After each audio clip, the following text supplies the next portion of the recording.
see, my 98 Jeep Cherokee is behind me. Today we're going to do a little review on this thing, talk about the pros, the cons, and just give you a rundown of this old Jeep here and what you should know about it. As you guys might know, these are also considered the XJ. So you got like the ZJ, which will be the Grand Cherokee. This one here, XJ.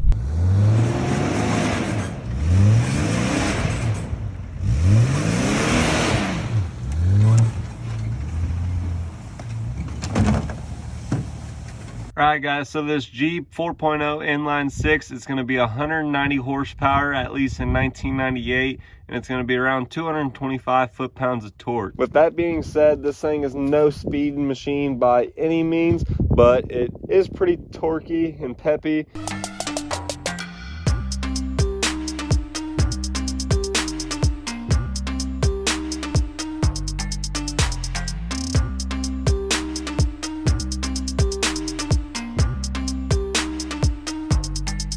And it'll climb whatever hills you need to climb.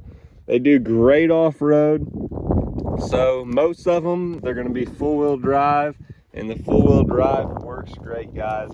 I would argue this thing is the cheapest car for your money that's gonna be the most reliable and dependable, and just be overall the best vehicle. You'll have four-wheel drive in the winter. You're not gonna get stranded. The 4.0 inline 6, they're gonna run forever. So my first car that I ever had, it was a 96 Grand Cherokee, which is also known as the ZJ, and I sold it at 315,000 miles, and that thing was still running strong.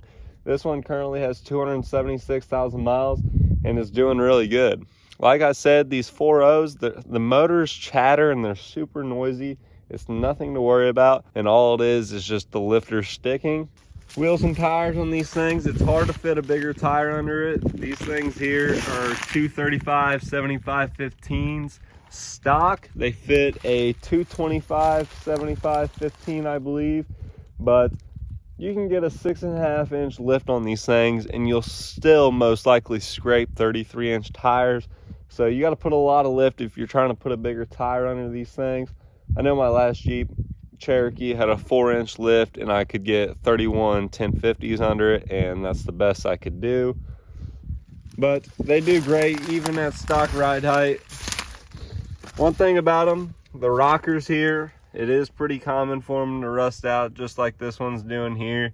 You can get these pretty cheap. I believe $70 for the pair for both sides, and you can replace them with a day's worth of work. So I really like the look of the Cherokee versus the Grand Cherokee. They're gonna be very similar though. They both come with the 4.0 inline 6. This one here, as you can see, there's leaf springs in the back, and there's also gonna be coils in the front. If you were to get a Grand Cherokee Jeep in the same years, it's going to have coils on back and rear. A lot of guys, though, that are hard on off-roading, they say the Grand Cherokees are better. So that's one thing you might consider if you're looking at a Cherokee versus a Grand Cherokee. Let's talk about the interior in this thing. Like you can see, 4-door. Interiors are nothing fancy, but not too bad. As I said, this one has 276,000 miles on it. For some reason, the heater always gets clogged. So like, it's getting wintertime now and I'll have it on full heat, but it won't get too hot.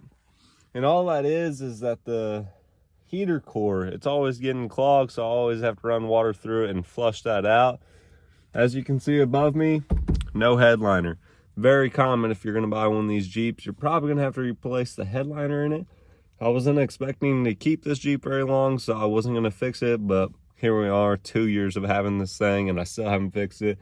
But if you guys want to see a little how-to video on to do that, I might do that. Just leave it down in the comments below. If there's some interest, I'll replace this headliner and show you guys how to get that done. AC works decent, nothing too crazy. If you know anything about Chrysler, they have a problem with their electronics. So like my first ZJ I had to rewire, or I say me, but my dad, he helped me rewire the entire Jeep basically, from headlights, taillights, all kinds of different things. But yeah, electronics is a downfall on them. Let's talk about fuel economy. Out of the 4.0 inline 6, this one, like I said, it's just got slightly bigger tires than stock, and it does really good on fuel actually. It gets around 16 miles a gallon on average, which you can't complain about a four-wheel drive vehicle that you can pick up for around $1,500 and just be super dependable, get you from point A to point B with no question, and does decent on gas. Well, we're doing this video and looky there, another fellow Cherokee. You can get a ton of aftermarket parts for these things. As you can see, I got aftermarket wheels. Those are 5x4.5 is the lug nut pattern. But you can buy fender flares for these things, lifts. Rough Country makes decent lifts for, like, say you wanted to do a 4-inch lift, it'd be around $300-400. So not too bad compared to other things. You can buy aftermarket bumpers, rear bumpers, headlights, taillights. As you can see, this one's got cubes wired up on the top there. Those are super bright nighttime and help me see. Anyways, let's hop in this thing, driving around. You guys can see how it handles, and I'll just give you a rundown of all that. Let's get in here. All right, guys, so handling wise, as you can imagine, this thing rides like a Jeep. If you don't know what that means, you're just gonna have to buy a Jeep and you'll figure it out. But they are not the best at handling. I swear this thing rides better on gravel like I'm on now than it does on a pavement road. But that's something you just got to get used to and just understand what you're driving. They run around 210 degrees on average. This one's a little cool, as you can see right now. Since I started recording this video, I've seen 3 cars and they've all been Jeep Cherokees. If that doesn't say that these are great cars to have, I don't know what does. Say hi to the cows. For a small SUV and being 4-door, they got an okay amount of room, not a ton. I'm 6'1". I can fit back here, but it is not the easiest fit. It's a little tight, but not too bad. You can fit a family in these things. It's not too often you'll find these hydraulic pistons working. Usually your hatch, you'll have to hold it up manually because these are usually shot. And you might as well, if you're gonna buy a Cherokee, be prepared to spend the $30 to $40 for those and replace them. It does come with your spin wheel tire and a handy dandy spot right there. This Cherokee here, as you can see, it is a classic. There's several different trim packages. You can get the Wagoneer, you can get the Limited, a Sport. This one here, it has color matching fender flares. They all don't have that with the color matching front clip here, and the grill was color matching, but it got cracked from hitting a deer, so that one's black. All right, guys, so the main thing that I've had issues with these Jeep Cherokees and the Grand Cherokees, I believe it's called the steering stabilizer shock. They go bad quite often. I've always gotten the cheap ones off of eBay, and I probably should just spend a little extra money and get a better one.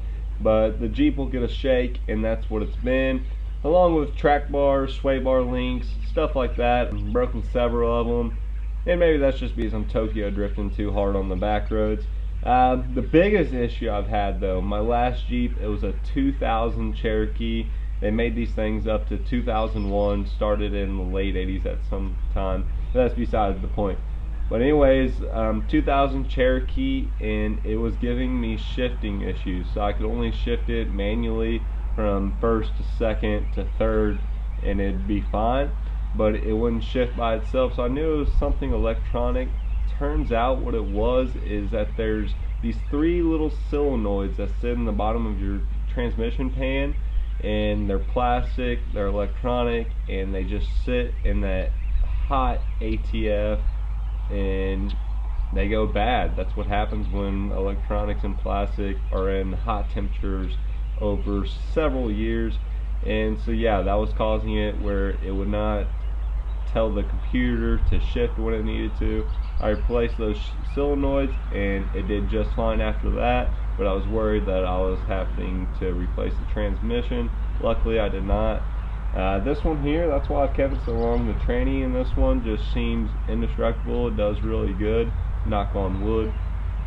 But yeah, anyways guys, I highly recommend these Jeeps if that's a Cherokee or a Grand Cherokee. If it's got the 4.0 inline 6, these motors are indestructible. You keep oil in them, you keep coolant in them, they're gonna last you a good while, if not forever.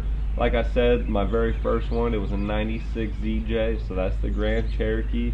I sold it at 315,000 miles and it's still running strong. So great vehicles. If you guys have any questions about these rides, just leave it down in the comments below.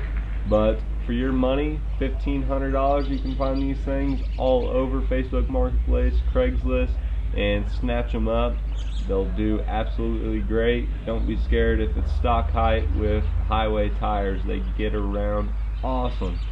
But yeah, that's going to wrap up the most dependable vehicle for your money review video. Hope you guys enjoyed it, and stay tuned for the next video. Make sure to give it a thumbs up and subscribe.